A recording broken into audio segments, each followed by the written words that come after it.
him this morning, and it was really fun. I think too, as we have started our groups, we used to feel like, just what Rob and Teresa could do is what we would do. And now we're looking at couples and looking at this expansion like, oh, wow, we can actually multiply our time, we can multiply our energy.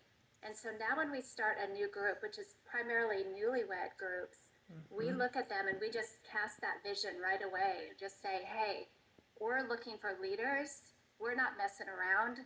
And we're going to identify leaders in this group. And so just get ready. And so everybody's just kind of expecting that. And it's amazing the power of your belief, like Rob said, the power of your words of, hey, I see this in you. I can see you do this. And so one of the harder stories, we've had so many awesome couples that are just, God is just bringing them to us. We're not having to work at it. God is doing the work. He is. And so, but one of our couples that we poured into, mentored for 2 years, they were in the ditch in their marriage. They got out of the ditch. They got on just a really strong path. We said, hey, it's time for you guys to step up and lead. So they said yes, and they took the challenge and started leading one of our groups. We handed it off to them. And unfortunately, it diminished after about a year. I think it just kind of fell apart. And part of that was the husband was feeling called, but maybe the wife not in the same place. And so I think just we're still asking the Lord, what do we do with that couple? Because we still feel like there's something there for them. But I know that she's on her own little journey, struggling with the Lord about some other things. So it doesn't always go like smooth sailing, but it's been very exciting. Wow. Well, thank you guys.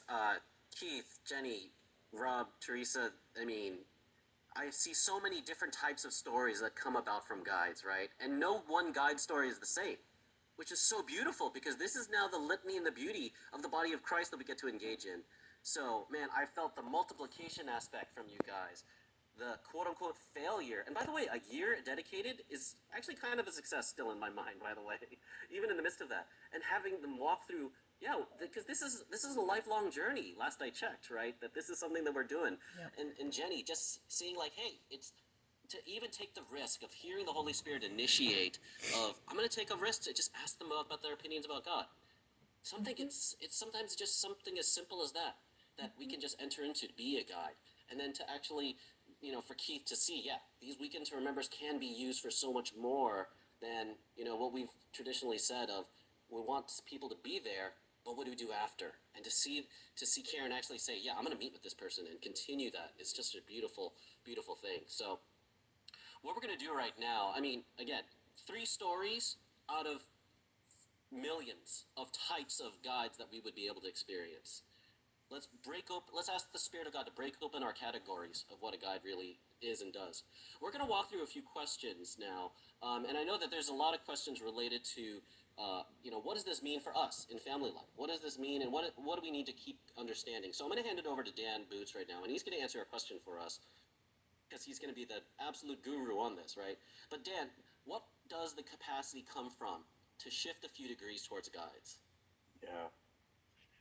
It's a good question. I do think there is some concern, like how do we make the shift? And so I think I'll address some high-level things. I'll try to do it quickly so we can make up a little bit of time as well. So you may have more questions at the end. But I think good learning is moving from good questions to even better questions. So if you got more questions, okay.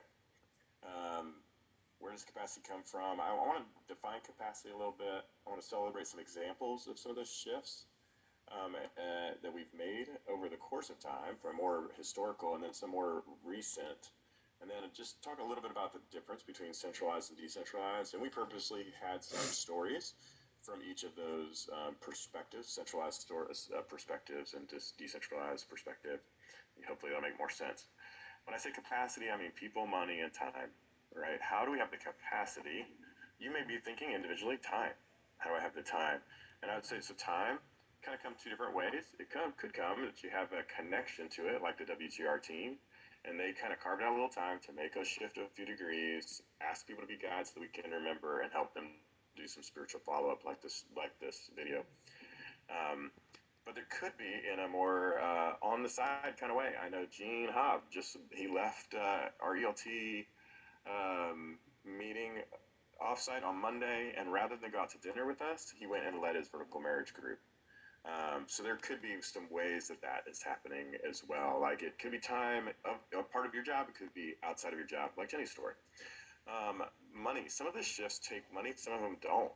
So we just need to be aware of that. And I'll give one example of how we've kind of shifted money internally.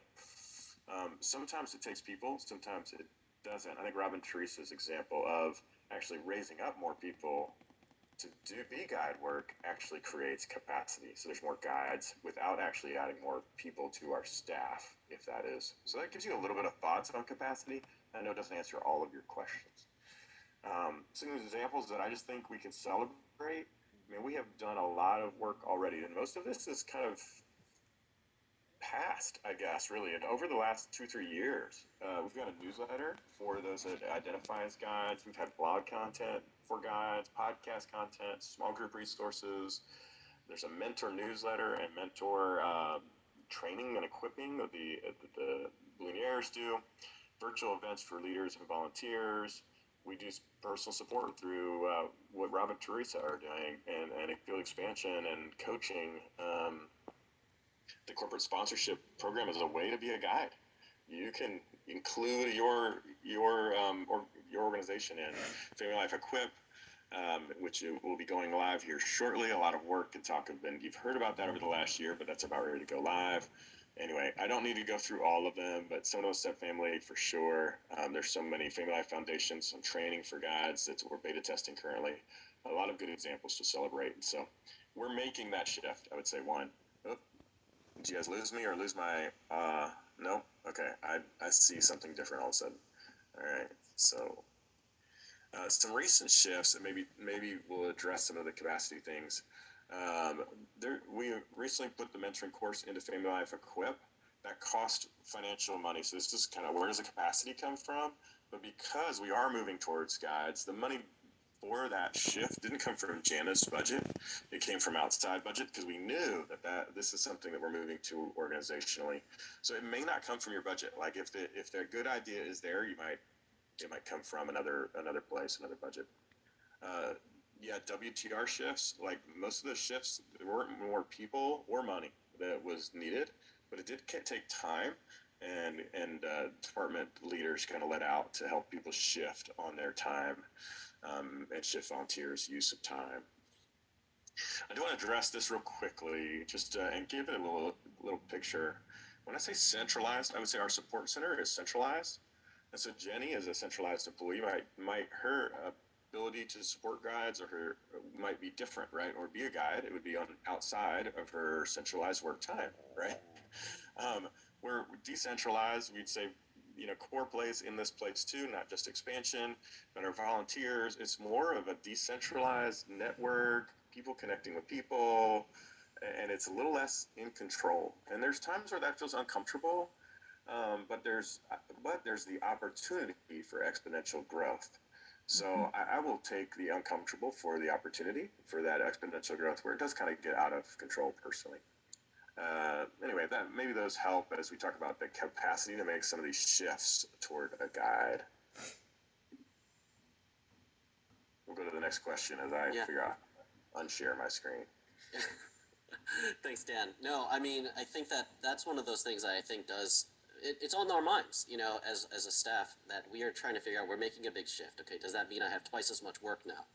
And the answer is, I wish I knew. However, I think what I want to make sure that we say too is that this is about having a discussion about that, as opposed to, I don't want to come to you as your executive director to say, well, Mike Warren, you've got to now add 60% more of this onto your plate. Sorry to choose you out, Mike, I just saw you. But, it's one of those things where I think that could be a legitimate fear, and we need to have real discussions about the nature of what this shift really means for every role. But before we get there, I wanted to ask you, Ryan Gannay, as we've been discussing this, as the brand team has come alongside this whole process too, how do you understand how we measure guides? And I'll jump in with you afterwards, but go ahead. Yeah, it's a good question. With where we sit on the brand team, I think we care quite a bit about metrics. And we have traditionally thought about it from that centralized viewpoint.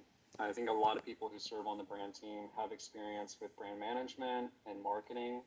And there are just like core business metrics that we use to try to evaluate how we're doing as a ministry.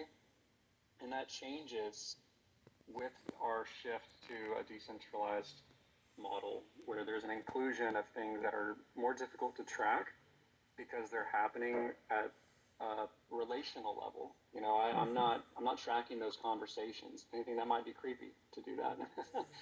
I don't need to know it either. You know, I really love an example that we saw at QuarkCon last year. I'm trying to remember who gave this presentation on ministry versus movements, but they passed out a flyer that came along with it that used the analogy of campfires versus wildfires. Some of you who are there might remember this conversation that we had.